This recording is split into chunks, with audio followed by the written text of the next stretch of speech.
Hey, nonprofit starter pack people. This is Aaron Foss. Did some work on the batch data entry screen over the last, I was going to say a couple of weeks, but probably a couple of months. Been going a little slow, but I wanted to show you some progress. So the initial goal was to get multiple object types to be a part of the same batch. It was a request from Carolyn Renard and some of the great folks at the sprint, the developer sprint that I got the wrong day of, so I didn't attend. One idea that came out of there was to add this multi-object support, and so I've been kind of working on it on the weekend for last little bit.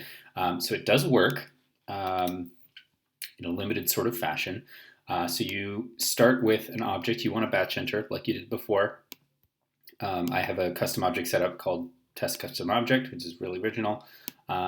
Click new batch, and then this is probably test 45 at this point.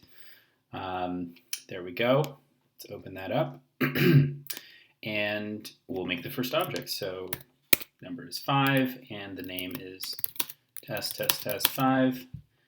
Save that.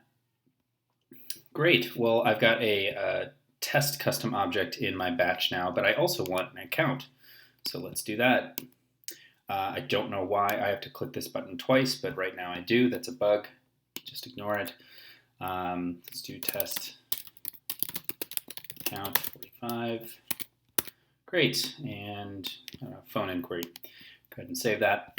And down here, we can see that we've got an account and we've got a different kind of object.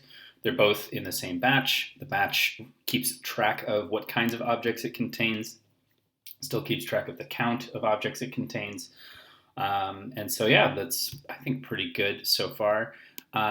You may notice that the list view doesn't show you the same, the field set for batch data entry lets you specify what fields you want to see in this list. However, there's a really fun limitation of visual force and maps. That means that it's sort of impossible for now. So maybe we'll figure that out later. But in any case, you can at least see the name and the ID. That is it. So I will send this around and let me know what you think.